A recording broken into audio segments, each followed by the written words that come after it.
فكلي واشربي وقري عينا فإما ترين من البشر أحدا فقولي إني نذرت للرحمن صوما.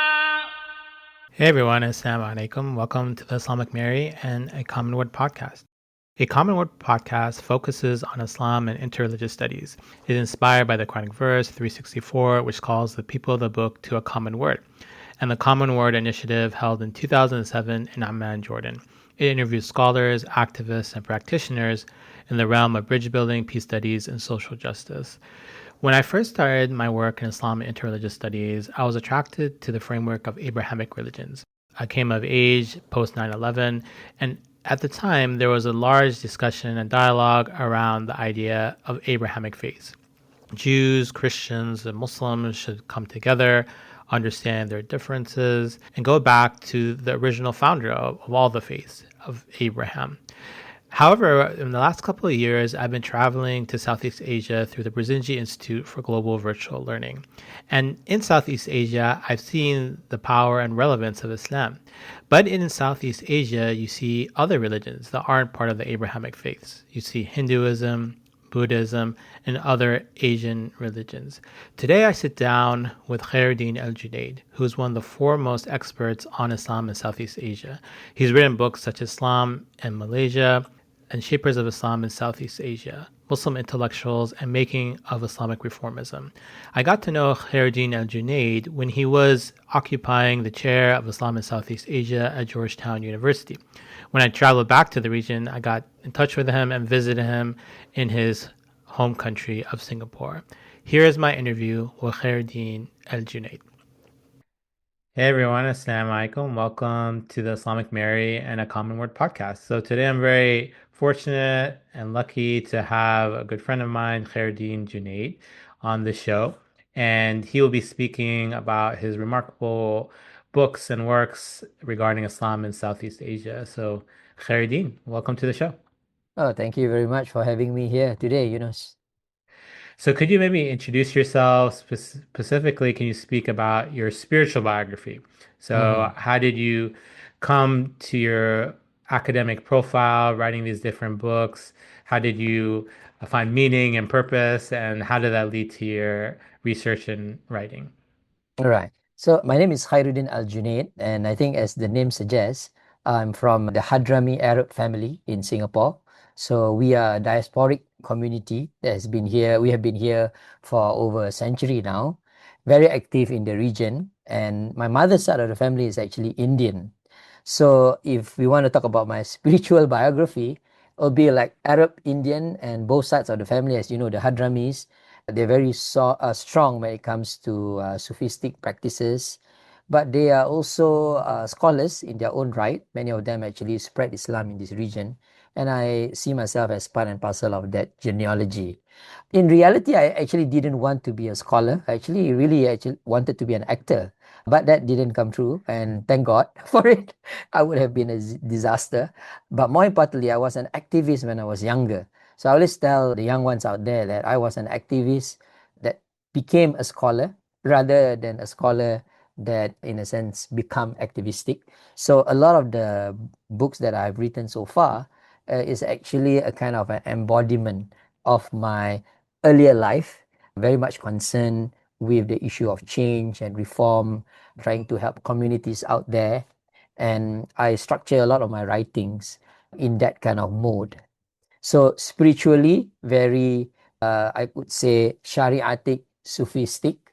And of course, more when it comes to socially or relationally, I think I'm the kind of person who's very much involved in community work here in Singapore, more broadly in Southeast Asia.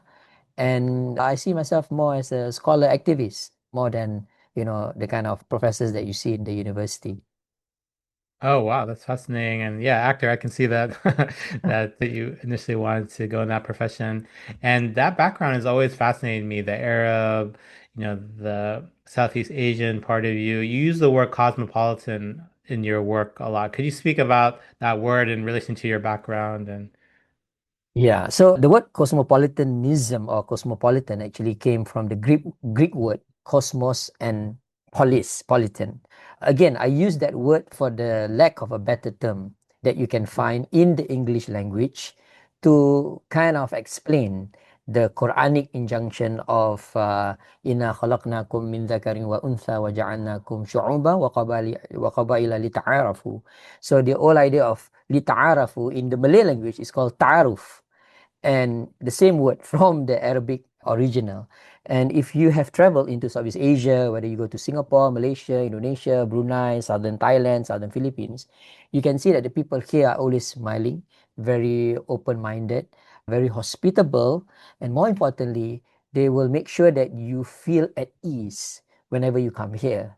The word that the Malays use is actually ta'aruf, and the other word is actually keterbukaan. They are always open to cultures, languages, ways of lives that came from overseas.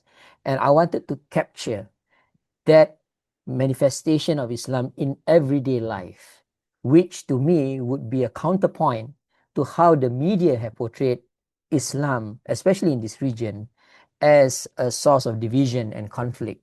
So I tried to move from the eventful to the everyday life. And all of my books are actually structured around this theme and other themes as well. The point is actually to show that Islam, not only in Southeast Asia, but everywhere else, is actually an Islam that is always receiving, learning, and also fusing different cultures, languages, and ways of life to become a new dynamic. Oh, wow, that's fascinating. And one of the things I noticed too when I travel to Southeast Asia is that openness, the relaxed, laid back, jovial, sometimes joking a lot. And Right. and I really love that based on other places, I've traveled in the world. And I think that warm, hospitable nature is one of the reasons I've become more interested in Islam in Southeast Asia and Southeast Asia in general. So great. So maybe we could move now to your recent book. So you're remarkably prolific. You've written several books. And could you speak about maybe some of the themes that your books touch upon? Why did you pick these topics? Mhm. And what is the common ideas or points of view that runs throughout them? Right. So I was in New York in 2013 and I was at Columbia University. And when I was there on a Fulbright, one of those things that I observed is that the Americans know very little about Southeast Asia. The only thing that they know about Southeast Asia are things like it's good to be in Thailand for obvious reasons. They want to enjoy life in Thailand. Whenever we talk to them about Indonesia and Malaysia, they know nothing about those places except for news items that talk about radical Islam. And I saw that there was a void in understanding. It is not only a problem in North America, it's also an issue in Europe. And what I wanted to do was to give a portrayal of a region that I call home, which is also the archive of my research, that is different from how it has been written by scholars from the outside. So I always see myself as what has been called as a home scholar, someone who's also involved in the cultural politics and also in the issues on the ground in my own society. And I wanted to give a depiction of Southeast Asian Islam and Muslim community and Muslim non-Muslim relations in a totally different way than what has been written by outsider scholars. Of course, the whole idea of outsider and insider is very superfluous and ambiguous. But what I'm trying to show is that someone who has lived long enough in the region may see things through different lenses or different lens than people who are from the outside. So I began basically in New York conceptualizing this whole so-called project, what I call as the Muslim cosmopolitanism project. I finished the first book called Muslim Cosmopolitanism, Southeast Asian Islam in Comparative Perspective, and I realized that it wasn't good enough. What I did was to show various expressions of cosmopolitanism and then presented it again when I was in Washington, D.C. And I thought that as I was presenting it, that the Americans weren't convinced. So I set out to write another book, and this time to show that not only the common people were cosmopolitan, even the scholars too are cosmopolitan. So I wrote another book that was published by Cornell. It was on this scholar called Hamka, Haji Abdul Malik Karim Amrullah. When I used the word Hamka, the Arabs were unhappy because the word Hamka in Arabic, Ahmak, means someone that is like deranged, an idiot or something like that. But it's just a short form for his name. And he was such an open-minded scholar who drew from Western, Eastern, Arab, African traditions, Indian, to write many of his books, including a completed tafsir of the Quran.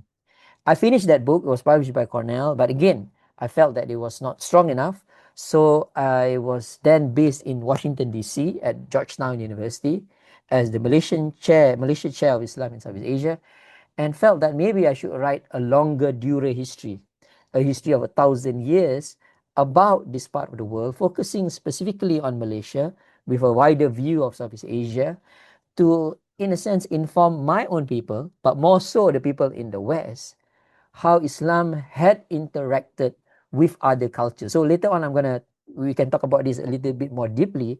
But one of those things, one of the arguments that I made in that book is that Islam wouldn't have spread in the region without the agency of non-Muslims. That at the end of the day, if you look at Islam as a religion, the religion wouldn't have been so powerful if not for non-Muslims helping Muslims to spread and to live their lives as Muslims in the region. Finish that book, unhappy again with that book. I have this problem. My wife is always always angry about it, that you should just take a rest, and you finish your third book and that's it, spend more time with the family. So I decided to write the next one, where I go back to the whole idea of how intellectuals also had tried to push forth the whole idea of cosmopolitanism. That was the book called Shapers of Islam in Southeast Asia, where I looked at 7 key intellectuals, Naqib Alatas, Zakia Darajat, Ahmad Ibrahim, and so forth, who had, in a sense, pushed for so many reforms for Muslims to open themselves up in the aftermath of colonialism. So after the end of colonialism in Southeast Asia, there were a lot of movements, what they call as third world movements, Marxist movements, socialists, and so forth and so forth. And there was this caving in of Muslim life. The whole idea of the politics of identity became so big. And I wanted to show that there were these intellectuals who were trying hard to change those kinds of realities and to respond to the West in a higher order and intellectual way. Finished that book. I thought, okay, that's it. 4 books, trilogy done, plus 1. And then I went into like a spiritual crisis, I guess. It was COVID, and I felt that I lost, or I did not write about one aspect of Southeast Asia that is so pervasive, which is Sufism. So I wrote this is the last of the pentology, where I wrote about the spread of Sufism for over 800 years in the region, and making the argument that Sufism is so powerful in this region because it has always been a dialogical tradition, a tradition that's always in dialogue with peoples, with ideas, with cultures, and with the environment around them. So that's all. Basically, I think the whole point of all of these books is to put Southeast Asia and Southeast Asian Islam back in the map of what we can call in broad terms the Western academe, and to give a different grand narrative that, in a sense, would counter, if not complement, the kind of narratives that we have heard from the West. Oh, fascinating. Yeah. And one of the things that's helped me reading your work, I recently read the work Islam in Southeast Asia, just understanding that region and providing a general introduction. Oftentimes we have this idea of Islam spread by the sword, but then you're hearing about these Sufi networks and these traders, and then seeing how Islam in Southeast Asia is connected to Yemen, as you mentioned already, and to the Arab world. So oftentimes we think these are like separate regions. And maybe that leads to our next question, is that the study of Islam in North America often focuses on the Middle East. So how does studying Islam in Southeast Asia enhance our understanding of Islam And before you answer, maybe I could even speak a little bit about myself. And part of my education, I went to Georgetown. You were there as well, and we got to first know each other. And I went to university, and they had a strong Arabic program. I got a master's in Arab studies. Then I did a PhD in Arabic and Islamic studies. And there was never really a class on Bahasa, for instance, that you could take, the language of Southeast Asia. And I was only really exposed to Islam in Southeast Asia through Osman Bakr, who was the chair of Islamic Studies and chair of Islam in Southeast Asia, which you later went on to occupy. So yeah, so I think a lot of us here in North America, our training is even very Middle East centric, very Arabic focused, and then Southeast Asia gets lost. Could you speak more about that for us and why we should study Southeast Y- Asia? Yeah, so Marshall Hodgson, the great scholar of historical Islam, wrote in his iconic book, The Venture of Islam, that the study of Islam, and he wrote this in the 60s, suffered from what he calls as the Arabist bias. And he said that precisely because Orientalists of his time were particularizing Islam as an Arabian phenomenon, that we cannot see the diverse manifestations of Islam all over the world. Now, he didn't say that there were many Islams. That was not his point. And that's why he used the word Islamicate, that there were different expressions of Islam as you travel around many lands. And one of those places that he looked at was what he calls, in broad terms, again, Malaysia. He didn't want to use the word Malay world. He used the word Malaysia because he said that the people in this region spoke Malay, and Sia means that they still see themselves as part of the larger continent called Asia. Now, this lack of attention to Islam in Southeast Asia not only has to do with the fact that the Middle East has become the center of attention, it has also to do with the problems that you see in the study of Southeast Asia by Southeast Asians themselves. Now, Mm, one beautiful thing about Middle Eastern study scholars is that they tend to use the region as a way to theorize about the rest of the Muslim world.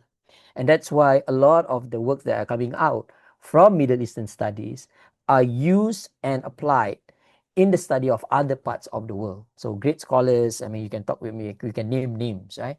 And in Southeast Asia, we always hear this man called Clifford Gates, who wrote his iconic book, of course, The Religion of Java. He was a theorist more than an anthropologist, and that made a difference. But for the longest time, a lot of his theories, where he studied Muslims in Southeast Asia, were actually not used by people in Middle Eastern studies, precisely because they felt that he was not studying Islam. He was just studying what they called then as the little tradition of Islam. So this whole division between the big tradition and the little tradition then became pervasive in area studies, in many disciplines. And the other issue is also the locals, and you're talking about the Muslim themselves, who have been studying Islam in Southeast Asia, tend to submit to what I've called in my latest book as the diffusionist theory of Islam, which means that even when they want to provide a counter narrative and try to position Southeast Asia back into the center of the study of Islam, they still use the same theories that have been developed either by the West or by experts of Middle Eastern studies. So you have like a double problem, right? It's a double whammy situation. The Middle Eastern studies producing all these theories and applied elsewhere. The people in Southeast Asia taking their theories, they are almost derivative about it, and applying it to the study of Southeast Asian Islam. So, and this is why anyone who wants to reposition Southeast Asia Islam into the study of Southeast Asia, of Islamic societies as a whole, they need then to engage at four different levels. The first level is to theorize the region again, right? mm, And to come up with theories that explain Islam in the region that can then be applied to other regions as well. The second issue is actually the issue of concepts, which again, Marshall Hodgson was trying to say that a lot of the Orientalists use wrong conceptual tools. They use a lot of tools that were derived from the study of Christianity and applied it into Islamic studies. And Southeast Asians have not produced their own concepts. So the second level. The third level is actually a deeper one, which is a methodological one, where we need to come up with our own methodologies in order to show that from the empirical base that we have, we can approach the study of Muslim societies differently than what has been done in the Middle East. And of course, last but not least, and I think this one is almost challenging enough, is to link the region, Southeast Asia, with the rest of the Muslim world without putting Southeast Asia at the periphery. So challenging the whole notion of core and periphery that is so powerful in the study of Islam as a whole, rather to position Muslims in Southeast Asia and Islam in Southeast Asia as but another core within this whole matrix of Islam that has spread to the entire world. And of course, it applies to African Islam, to Islam in China, and so forth and so forth. Each of these places had produced their own core, but it has not been explained well enough by the scholars here. And in fact, I think I do suffer from a kind of, like, I would say, neglect by people in the field, partly because many of scholars of the Arab world will say there's nothing really there. And I've gotten this kind of brushing off in quite a number of occasions. They're saying that, all of those things in Southeast Asian Islam, but mere copy productions of what we have seen in India or in the Arab world.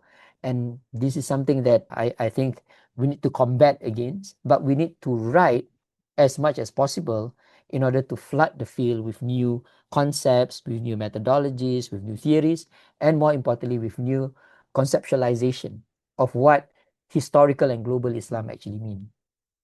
Oh, fascinating. And I noticed that too when I traveled to Southeast Asia, Malaysia, that how interconnected the region is with the Muslim world. So here in the United States, sometimes, like you said, we see Southeast Asia as part of the periphery, it's got isolated. But when you go to Malaysia, for instance, a lot of the scholars have studied at Azhar, or people like yourself have taught here in the United States and have Western education. So that's something I've definitely noticed, how interconnected and how influential the region is to the entire Muslim world, but also how the Muslim world is connected to Southeast Asia. So since this show is about Islam and interreligious studies, could you speak about Islam and other religions in Southeast Asia? And what do we learn there? And you somewhat alluded to this already, that non-Muslims helped with the spread of Islam, and that by itself sounds like sounds like an intriguing or Yeah. oxymoron there. So yeah, could you speak about Islam's relationship with other religions in All Southeast right. Asia? So I always remind Muslims here that Malays, who are the majority in this region, or Malay Indonesian, they were Hindu Buddhists longer than they have been Muslims. So they adopted a syncretic religion called Hindu Buddhism because it was like an amalgamation of two religions for a few thousand years.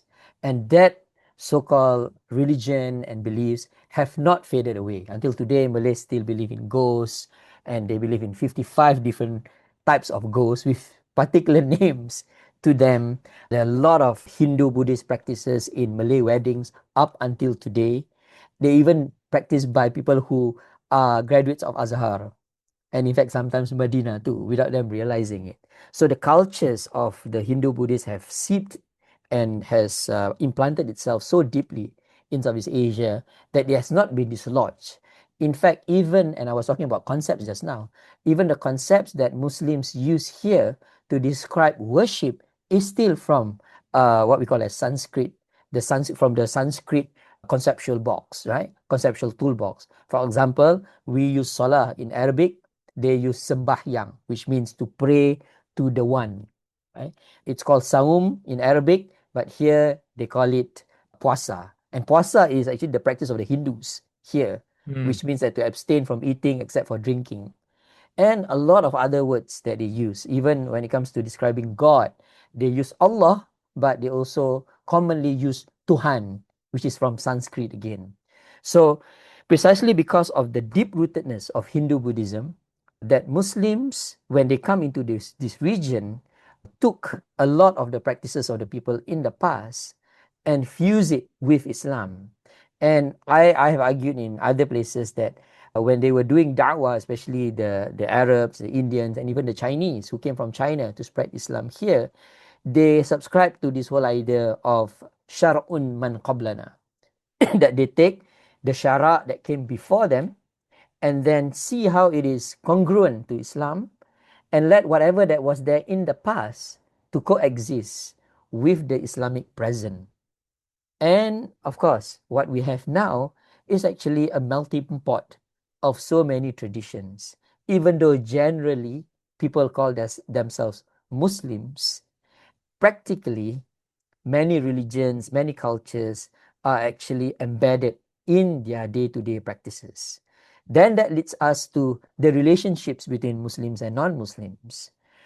Before the coming of certain fundamentalist movements, and in fact before the coming of colonialism in the region, Muslims and non-Muslim got along well. Of course, in any country, in any place, in all over the world, there would have been conflicts, but there has never been large-scale religious conflicts until the colonial powers came. So when the Dutch, the Spanish, the Americans, and of course the Portuguese and the British, who were the longest here and the most powerful actually in the whole region other than the Dutch, what they did was to come up with concepts that divide first Muslims from within. They call it the kaum adat, the people who hold on to customs, against the kaum santri, the people who were more religious.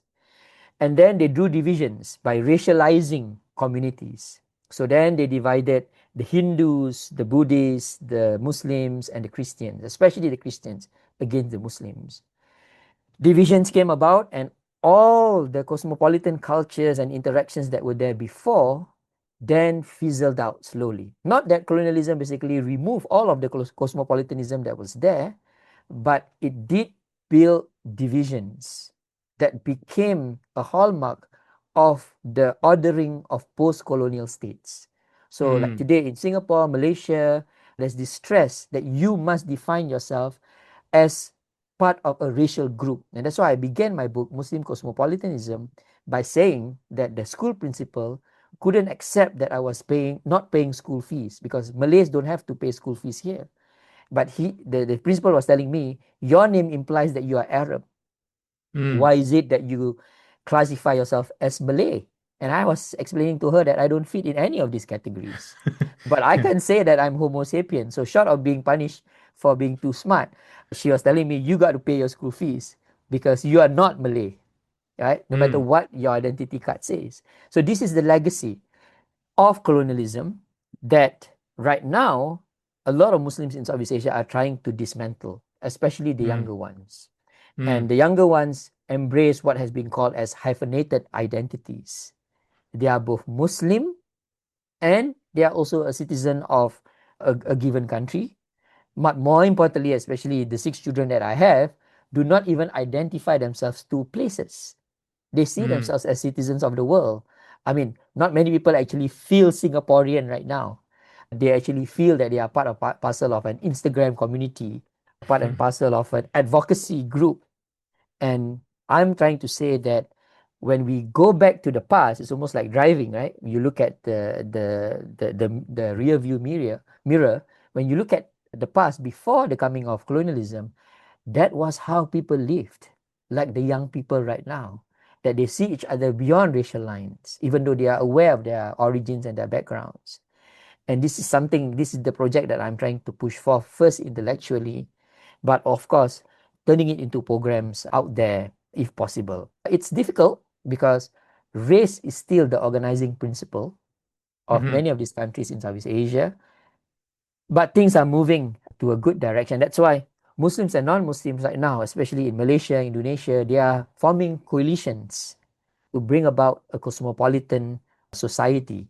They just don't have the explanatory tool or concept to describe what they are doing. And this is where we scholars come in to tell them, hey, you're just being cosmopolitan and it's fine because your great great great grandfathers had done it and it's possible again today.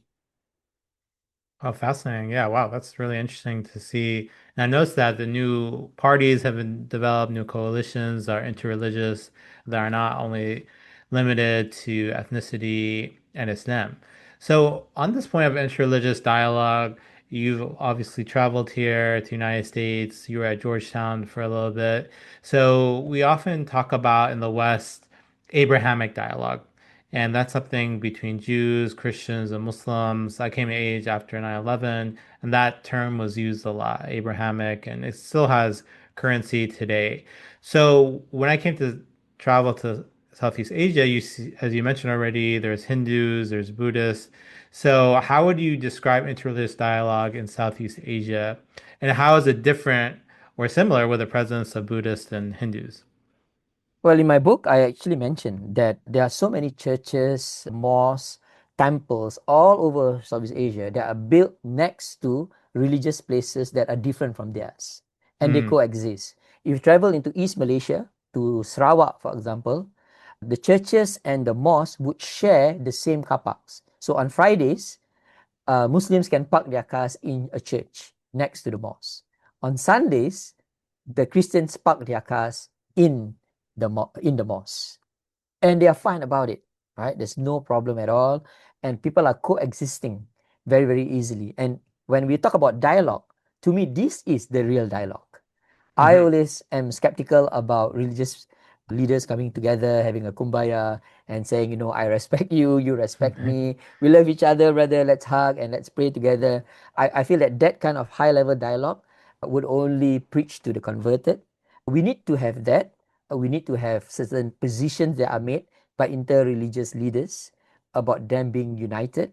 But I think we need to register the fact that at an everyday level, this dialogue is already ongoing.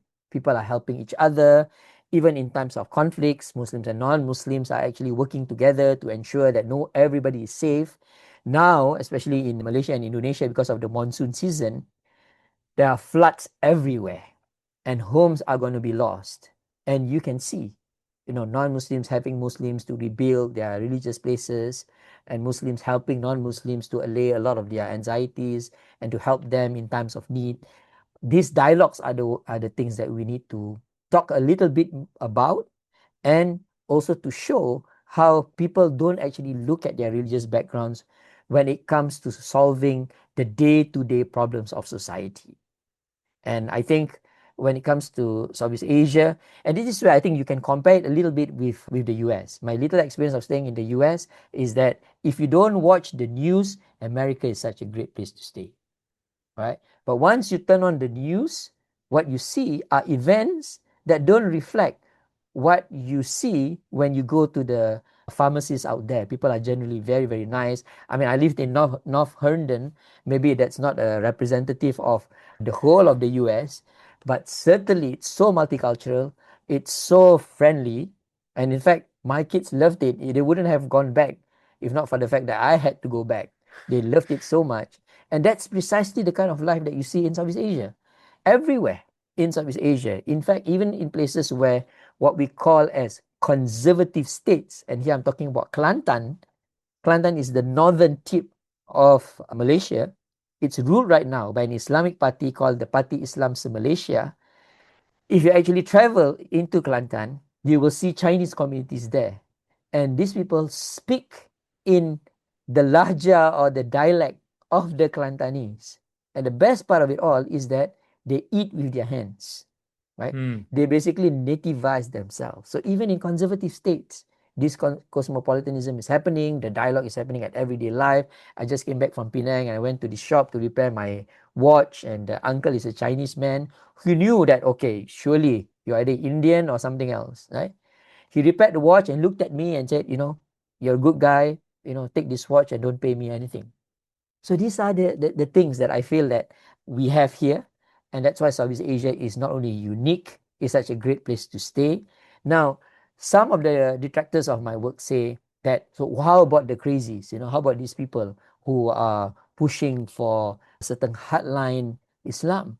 I say, well, they exist in every society. You have people carrying guns in the US, but not everyone carry guns. And not everyone is going to shoot you as you go down to the supermarket, right? The point being that all of these people who are fundamentalists, radical, extremists, closed up, parochial, they don't actually represent the majority of society. And the thing is that, as I mentioned just now, they always make the news. And that makes the difference. That kind of dissolve all of these dialogues that you see at everyday life. And now we see the non-dialogue happening. So I feel that one of our duties, especially as people who are specializing in Islamic studies, is to shift our focus from scriptures and texts to looking at context and how people in context then manifest the text, how they ground. And that's why I began my book. And in fact, in few of my books, I actually cite the Quran and says that and mention that the Quran is not only recited and read in Southeast Asia, they are lived and manifested in the lives of the people. And that's why one Indonesian scholar by the name of Azumardi Azra, who's passed on, he said that Muslims in Islam in Southeast Asia is a smiling Islam. Even when they are unhappy with you, they smile. Right? And this has become a culture because at the end of the day, respect, dialogue, and ensuring peace is the big thing when it comes to the life of Muslims and non-Muslims here. Oh, great. Yeah, I love that point about not just focusing on text. I think a lot in religious dialogue, especially here in the United States and the West, is about reading scripture, which is very valuable. But the idea of the day-to-day and the lived religion. So can you speak a little bit more about that? Maybe some more examples of the day-to-day interreligious interaction and what we can learn from that? Well, I mean, I can give an example in Singapore. Nowadays, we have this big mosque. It's the oldest mosque, one of the oldest mosques in Singapore, called the Sultan Mosque. And I think I brought you there before. It's such a huge mosque. And they have like a special place where non-Muslims can come in and view the mosque. They have like guided tours for people to come into the mosque. Even in Malaysia now, in many places, they are allowing non-Muslims to come. In some mosques in Malaysia, of course, some people are unhappy about it and they are minority. They even allow non-Muslims to celebrate their Chinese New Year in the mosque. And of course, it would generate a lot of heat. People are arguing about so many schools of Islamic law and so forth and so forth. But these things are happening. And as I mentioned just now, young people, they are now looking across or beyond religious lines and saying that we all share the same terrain and domain, but we also share the same concerns. So everybody's now talking about issues of poverty, issues of unemployment. Now there's a lot of talk about food security. So Muslims and non-Muslims are coming together. And of course, the big thing that is bringing the young folks together now from all walks of life, Muslims and non-Muslims, is the issue of environmental preservation. Right? So it's a big thing. If you have a campaign called Rescue Cats, you're going to see everyone coming. So this is happening beyond mere talk about Muslim, non-Muslim so-called relations. Muslims and non-Muslims are relationally getting along on so many fronts, in so many dimensions. What has not been done, at least to me, is for the religious leaders to actually show how they then do it. And this is, again, I want to throw it back to them, right? In as much as they do all these interreligious dialogues and all, which is a good thing, but what we need to them to show is how you can form coalitions with non-Muslims to do things together, programs that help the community. Then by doing so, you position Islam as this cosmopolitan religion. That is actually the challenge. So I always tell people, the issue is not downstream. The issue is upstream. The interpretation of the text by many of the scholars that we have out there needs to be challenged and needs to be revised such that they can then incorporate how people on the ground actually live their lives as Muslims, getting along with non-Muslims, and for them to, in a sense, look at the scriptures from that angle of vision. And that's tough, if I can say it. To convince people on the ground, it's easy because to them, going to the marketplace, and I wrote this in my book, that if you want to buy vegetables, the only people who are selling it in so many markets all over Southeast Asia are Chinese, right? So you don't want to buy vegetables from Chinese, you have to buy even if they are non-Muslims, and many products as well, right? But when you go upstream, when it comes to scriptural interpretations, that's where people start to close in and say that, if we open up too much, what would then happen? So I teach in my current module in the National University of Singapore that there is this fear of contamination, that the Mm. tradition gets contaminated by something from the outside.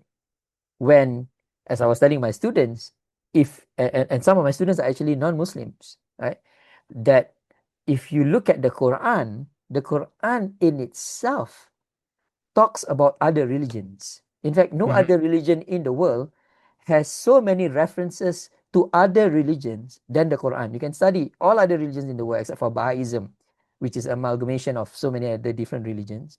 But when you talk about the Abrahamic faiths that you were talking about just now, simply by doing this comparative scriptural study, only the Quran talks about not only the Christians, the Jews, because I mean it's a later faith, but also talk about the Dahriyun, the people who believe in time, about the people who are materialists, all sorts of faiths in one text.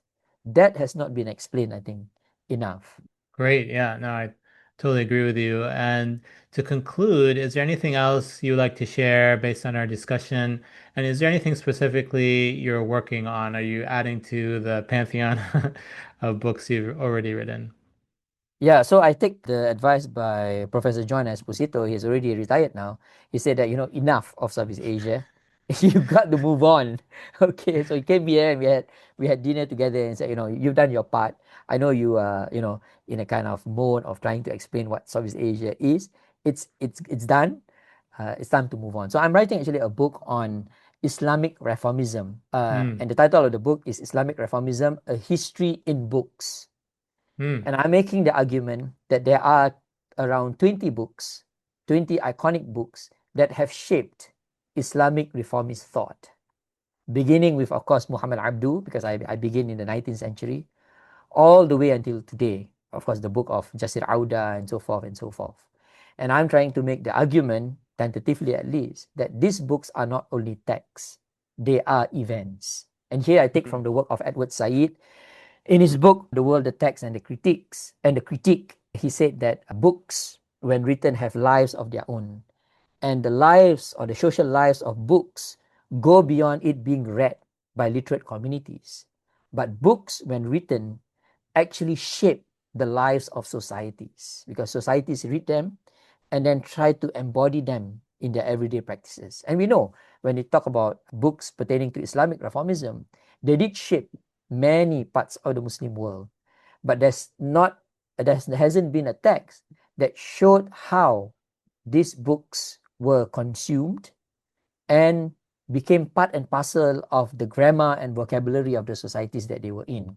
So books by Iqbal, for example, the reconstruction of Islamic of thought in Islam, for example, they were used basically as the ideological tool for the founding fathers of Pakistan. And the same is it if you look at Said Nursi, the words, right? They are still read. I went to Istanbul and joined this halaqah of Said Nursi. They read these books as much as they read the Quran. So it's quite wonderful. Actually, if you look at it, I mean, how these texts are so powerful in the minds of these people. And the same in Southeast Asia, you can see the tafsir of Hamka everywhere, especially in mosques. They are there and they are part and parcel, they are events in the life of people here. So that's my project right now. On the side, when I'm not sleeping, I just put together a book of essays. And this is just something that I'm doing to give the last salvo to Southeast Asia. I just gathered together a book of essays that talks about the people's history of Singapore.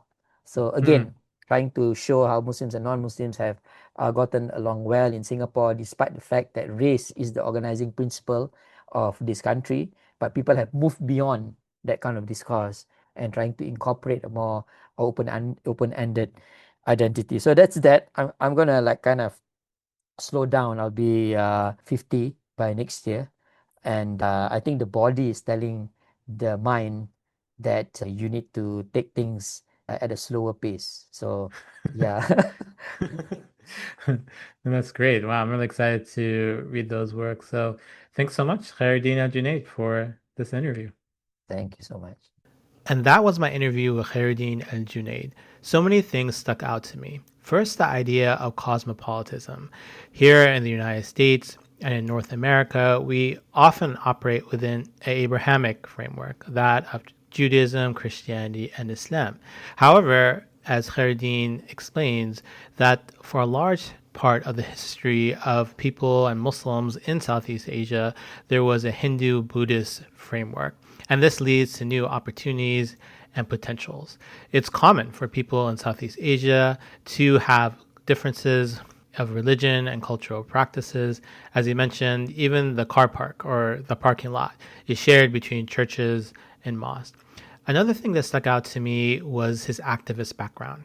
When you read his work and his writing, it's not overly theoretical and ivory tower. However, you can see that his scholarship is a direct result of his activism, of growing up in an age of Islamic revival, also of interreligious partnerships and coalitions, as well as for promoting and fighting for social justice. His activist scholar background leads him to study other similar scholars and activists who want to promote social justice and want to make the world a better place.